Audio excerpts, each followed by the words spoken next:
pessoal! Neste capítulo, iremos conversar um pouco sobre as características naturais e sobre os impactos ambientais que marcam a região centro-oeste do Brasil. A partir daqui, vamos comentar um pouco sobre relevo e hidrografia, clima e vegetação e os impactos ocasionados pelo processo de ocupação. Vamos iniciar então a nossa discussão. Veja só, a região centro-oeste ela é marcada pela formação do seu relevo a partir de antigos terrenos. Esses antigos terrenos apresentam uma altitude relativamente moderada, se fizermos uma comparação com formações mais recentes existentes na América. Essas formações de altitudes relativamente moderadas se dividem em três grandes grupos. Na região centro-oeste, o Planalto Central, o Planalto Meridional e a planície do Pantanal.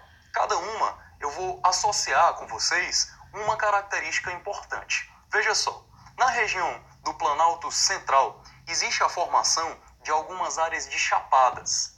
Nessas áreas nós vamos ter o destaque de um formato plano em regiões mais elevadas. No Planalto Meridional, a existência de alguns solos bastante férteis que são importantes para a prática da agricultura. E na região das planícies do Pantanal, existe uma área que está constantemente alagada. Essas são as principais características dessas unidades de relevo que nós vamos verificar existentes na região centro-oeste aqui no nosso país. Veja só, algumas características importantes, nós vamos falar sobre o processo de formação dos chapadões. Esses chapadões, eles são marcados por superfícies elevadas e planas. Veja só, e no Mato Grosso e Mato Grosso do Sul, veja que importante, as chapadas existentes aqui no nosso país, elas têm algumas nascentes de afluentes e subafluentes do rio Amazonas, do rio Paraguai e do rio Paraná. Então, nessas regiões mais elevadas, existe o processo de nascimento de alguns rios que vão servir para a agricultura, para os múltiplos usos da população, entre outras formas de utilização, ok? Veja, na rica hidrografia da região centro-oeste, nós vamos destacar algumas áreas de quedas d'água. Essas quedas d'água naturais, elas dão à região um potencial para a geração de energia, a energia hidrelétrica. Esse potencial ele é consideravelmente importante porque ele possibilita um processo de desenvolvimento industrial por conta da existência de uma energia disponível nessa região. Além do que, nós vamos destacar que a existência de rios importantes nessa região, por conta de uma hidrografia bastante ampla, possibilita a irrigação da agricultura e, além da irrigação da agricultura, a navegação, que também é tão importante em termos econômicos falando. Veja só, entre clima e vegetação, nós teremos alguns outros destaques. Na região, nós temos o clima tropical semi-úmido, ou também chamado de tropical típico. No clima tropical típico, nós temos duas estações bem definidas. Um verão com chuvas marcantes e um inverno mais seco. Nessa região, nós vamos ter temperaturas elevadas, ok? As temperaturas, elas marcam nos termômetros algo além de 22 graus. Então as temperaturas elas são consideravelmente altas, marcando uma região com duas estações extremamente definidas para a gente. Ok? Existe também algumas áreas de clima subtropical e clima tropical de altitude nessa região, em áreas de altitudes mais elevadas. Ok? Destacando aqui os tipos de vegetação, nós vamos falar sobre a existência de áreas de floresta amazônica ao norte da região centro-oeste, matas de galerias, que são também localizadas próximas de rios, áreas de campos e a que predomina, a mais importante para que a gente possa lembrar da região centro-oeste, a existência de uma vegetação chamada de cerrado. O cerrado é a vegetação que vai marcar de forma muito forte e de forma muito característica a região centro-oeste brasileira. Esse cerrado ele é formado por áreas de solos ácidos. Esses solos são relativamente pobres e precisaram, ao longo do tempo, passar por um processo de correção para que eles pudessem ser apropriados para a agricultura. Verificamos que existe, na região do Cerrado, a formação de áreas de arbustos, com galhos secos e retorcidos. Esse é mais ou menos o perfil que a gente quer que você guarde sobre o cerrado brasileiro, existente nessa região centro-oeste. E além do cerrado, nós vamos falar também do complexo do Pantanal, que ele vai marcar uma área consideravelmente extensa dentro também da região centro-oeste. O processo de ocupação na região centro-oeste se deu de maneira tardia se nós fizermos uma comparação com outras regiões brasileiras. Entretanto, esse fato de ter sido tardia não vai diminuir a intensidade com que aconteceu esse processo de ocupação. Houve um processo atrasado em relação às outras regiões, mas um processo também muito intenso. E essa intensidade no processo de ocupação da região centro-oeste trouxe consigo alguns problemas ambientais, alguns impactos nessa região. Veja só, naquela região havia um grupo de nativos que viviam até meados do ano 1550, quando veio a chegada dos espanhóis. Essa chegada dos espanhóis vai ter uma marca muito importante em um processo ainda tímido de ocupação, que vai ter uma nova formatação a partir do século XVII com a chegada dos bandeirantes, que estavam ali em busca de explorar algumas riquezas naquela região. Entretanto, a intensa ocupação da região só vem pelo século XVIII, com a mineração. E a mineração trouxe consigo um processo de ocupação populacional mais acelerado e mais violento, porque a mineração também foi acompanhada de alguns impactos ambientais por conta de uma exploração da natureza por meio da busca por esses recursos minerais. Recursos minerais que, para aquele contexto histórico, eram extremamente importantes em um processo de ocupação de uma região, ok? Dando continuidade aqui, veja só, somente no século XX nós vamos ter um processo realmente intenso e definitivo de ocupação. Já no século XX, veja só, bem mais recente, nós vamos ter a construção da capital do Brasil, Brasília. E com Brasília, houve também o desenvolvimento de várias outras cidades na região centro-oeste. Várias cidades que passaram a crescer em termos populacionais e em termos econômicos. E quanto mais essas cidades cresciam economicamente, mais elas atraíam pessoas que iam para lá para buscar oportunidades. Consigo, Brasília trouxe estradas, uma infraestrutura construída para levar as pessoas para aquela região e o desenvolvimento da agropecuária. Isso mesmo, da agricultura e da pecuária como importantíssimas atividades econômicas. Tudo bem? Veja só, nessa região centro-oeste, depois da construção de Brasília, houve uma série de investimentos que tornaram a região um destaque nacional no setor da agricultura e no setor da pecuária. Essas atividades econômicas são decisivas para a economia da região, ok? Veja, para o processo de desenvolvimento da agricultura, precisou-se fazer uma correção dos solos, um processo chamado de calagem, a utilização de cal para corrigir os solos que eram ácidos e que, assim, eram impróprios para a agricultura. Essa correção possibilitou a chegada de novos investimentos para o desenvolvimento dessa atividade agrícola. A região, ela produz vários grãos e exporta para outros países. Esse é um destaque para aquela região.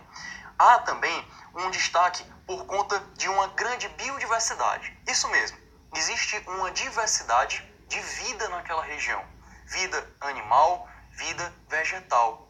Só que essa biodiversidade, ela vem sendo, ao longo dos anos, comprometida. Ela sofre sérios riscos por conta do desenvolvimento das atividades econômicas. Veja, quando uma atividade econômica é desenvolvida, algumas áreas naturais acabam sendo degradadas. Algumas coberturas vegetais acabam sendo substituídas por pastos ou por lavouras, ou até mesmo ocupadas por cidades que vão surgindo. O que nós vamos perceber é que o intenso desenvolvimento econômico, a intensa ocupação populacional são responsáveis do século XX, sobretudo, para os dias atuais, por um processo também de transformação da região centro-oeste. Pessoal, cerca de 50% do Cerrado, ou seja, metade da área natural do Cerrado que marca a região centro-oeste, já passou por um processo de transformação. Essa transformação, ela é acompanhada dessas atividades econômicas que vêm sendo desenvolvidas na região, ok? Vamos falar um pouco mais aqui sobre a região centro-oeste, mas agora dando alguns dados sobre a população população. Veja, na região que apresenta grande parte da biodiversidade do nosso país, nós temos uma população que ainda sofre por conta de problemas sociais. Isso. Veja, existe naquela região grande parte dos domicílios ainda sem o acesso ao saneamento básico. O saneamento básico, que como o nome já diz, é algo especialmente importante para a existência de uma população. Algo extremamente importante para as condições de saúde de uma população em uma região. E a região centro-oeste ainda tem um grande grupo de pessoas que não tem acesso a essa rede de esgoto, esse tratamento da água, esse descarte dos resíduos domiciliares. E pessoal, isso também tem um impacto ambiental. Porque quando você não tem um descarte adequado dos resíduos das residências, o que ocorre é que esses resíduos acabam sendo jogados em rios. E há um comprometimento também das reservas hídricas por conta disso.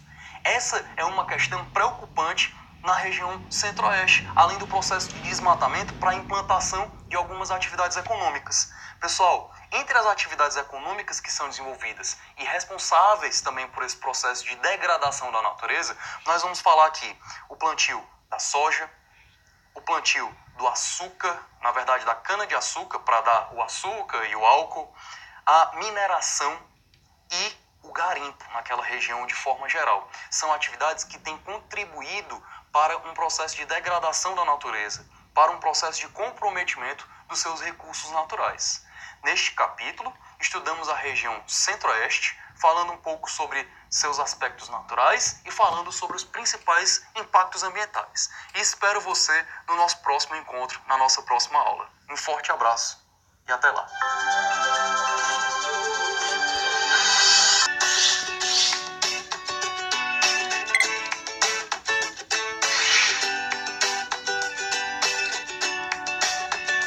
Olá pessoal, vamos iniciar mais uma aula aqui e falando dessa vez sobre a região norte do Brasil. Falaremos desde o processo de ocupação até o processo de industrialização dessa região. Destacaremos alguns episódios que aconteceram para a construção do espaço geográfico nessa importante região brasileira.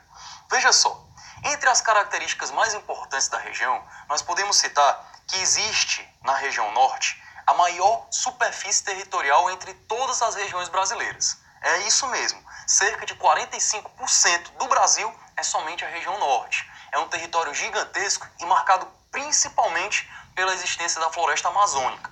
Nessa região vive cerca de 8% da população brasileira. É um número pequeno se nós observarmos a dimensão do território da região norte. Nessa área, nós podemos dizer que nós temos um atraso no processo de ocupação por conta da distância dessa região em relação ao litoral.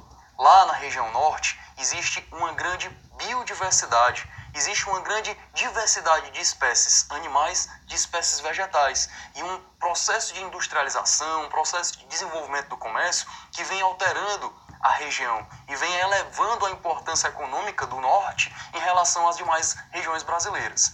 Mas ainda temos muito que melhorar em termos de desenvolvimento socioeconômico. Vamos conversar um pouco sobre essa região aqui. Seu processo de ocupação, ele ocorreu de maneira relativamente atrasada em relação a outras regiões brasileiras. Esse processo, ele é justificado por conta da sua distância em relação ao litoral. A ocupação da região vem acontecer por meio dos portugueses que queriam assegurar a posse daquele território. Esses portugueses queriam manter a posse do território para que esse território pudesse mais tarde ser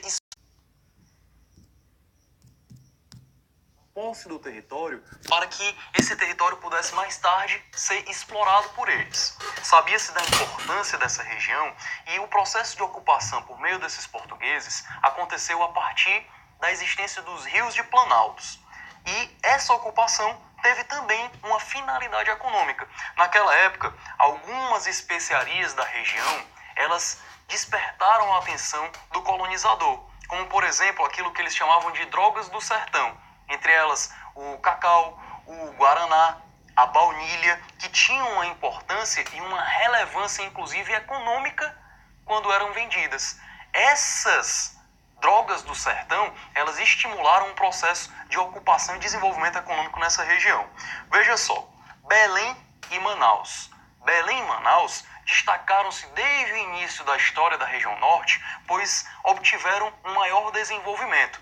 E esses dois polos de desenvolvimento na região tiveram algumas importâncias, inclusive porque atraíram outras pessoas de outras regiões para ocuparem e começarem a desenvolver algumas atividades econômicas. Para você ter uma ideia, existia um grande estado brasileiro chamado de Grão-Pará. Esse Grão-Pará depois foi desmembrado, mas na sua época a capital do Grão-Pará se chamava Belém. Belém, isso mesmo, essa Belém que você conhece. O processo efetivo de ocupação da região norte acontece por meio da exploração da borracha. Veja só, a borracha era produzida a partir do látex retirado das seringueiras. Essa ocupação efetiva aconteceu sobretudo depois do século XIX, quando na região nordeste ocorreu uma seca dura, uma severa seca. E muitos nordestinos, tentando fugir dessa condição natural, acabaram migrando para a região norte do país. Lá existia a possibilidade de se encaixarem no mercado de trabalho para extraírem o látex para a produção da borracha, que era tão importante naquele momento por conta da expansão da indústria automobilística. Entretanto, esses trabalhadores, infelizmente naquele momento histórico, recebiam baixíssimos salários e acabavam por dever altos valores em dinheiro, se fizermos uma relação com os salários que eles recebiam, aos seus patrões. Essas dívidas que eles adquiriam, por não ser suficiente o seu salário para comprar alimentos, para comprar roupas e até mesmo remédios, eles acabaram ficando presos na região norte. Eles não conseguiram mais voltar para o Nordeste. Esse processo ele resultou na ocupação, de fato, de vez da região. Essa ocupação ela vai ter um processo de expansão tempos depois, quando já no século XX houve uma construção de uma série de infraestruturas pelos governos militares. No Brasil, o regime militar foi de 1964 até 1985. Nesse contexto, os governos militares eles queriam continuar mantendo a segurança e continuar mantendo a propriedade das terras na Amazônia. Para isso, eles construíram algumas infraestruturas, como, por exemplo, gigantescas estradas. Um exemplo dessas estradas que ligariam outras regiões para a região amazônica foi a Transamazônica. Essa estrada, essa rodovia transamazônica, ela é uma obra bastante polêmica e que ainda hoje existem alguns pedaços dessa estrada que não foram concluídos. Eles ainda são feitos, ainda são cobertos por terra. Essas obras, elas causaram alguns impactos ambientais. E isso foi um dos motivos principais para a contestação por conta da construção dessas rodovias. Mas a intenção desses governos militares era exatamente de manter a posse dessas terras. Outro impacto ocasionado pela construção dessas estradas era a invasão de alguns territórios que pertenciam a grupos indígenas e a extinção de parte da biodiversidade dessa região, porque as estradas elas ocasionaram alguns impactos ambientais. É muito importante que a gente comente que essas obras elas tinham a intenção de desenvolvimento econômico e que elas conduziram, inclusive, à instalação de algumas indústrias multinacionais naquela região, mas que elas foram contestadas pela população local por conta dos impactos ambientais, por conta dos impactos sociais e por conta também da dimensão dessas obras que não foram concluídas até os dias atuais. Houve também um episódio pelo século XX, pelo ano 1950, da exploração de recursos minerais na região. Entre esses recursos minerais, houve a exploração, por exemplo, da bauxita, do manganês, do ferro, do cobre, do níquel. Essa exploração mineral, que também é responsável por sérios impactos ambientais, recebeu alguns subsídios governamentais, ou seja, recebeu algumas ajudas financeiras para que ela pudesse ser efetivamente feita naquela região. Efetivamente, houve um processo de exploração mineral com incentivos do governo, tá certo? Outra coisa que teve um grande incentivo do governo e que foi um dos motivos para o intenso processo de ocupação foi a construção da Zona Franca de Manaus. Essa Zona Franca de Manaus, em 1957, tinha o objetivo de firmar naquela região um desenvolvimento comercial e também um desenvolvimento industrial, além de incentivar, de fomentar o desenvolvimento da agricultura. E aí, nesse ponto, eu queria que você tivesse uma atenção. A agricultura e a pecuária, a expansão das fronteiras da agropecuária nessa região é um dos fatores mais importantes quando nós falamos hoje do comprometimento natural na região amazônica. Veja só, agricultura e pecuária são atividades econômicas importantíssimas desenvolvidas nessa região. Entretanto, devido à grande dimensão de terras que tem sido ocupada para o desenvolvimento dessas atividades, nós temos aqui a perda de biodiversidade, a perda de áreas naturais, a diminuição, por exemplo, de árvores, de animais, de tipos vegetais menores e o comprometimento de reservas hídricas. Essa ocupação na região é uma ocupação que ocorre de maneira irresponsável em grande parte dela. Então, o que nós vamos destacar aqui é que existe a necessidade de algumas atitudes sustentáveis nessa região. Caminhando um pouco, nós temos aqui a ideia de que naquela região existe a maior parte dos grupos indígenas que vivem no nosso país. Cerca de 37% dos indígenas brasileiros, eles estão na região norte do Brasil. E aí, nós fechamos aqui o nosso capítulo falando sobre as características gerais dessa região, o processo de ocupação e também sobre as atividades econômicas desenvolvidas na Amazônia. Conto com você, então, no nosso próximo encontro. Um forte abraço e até lá!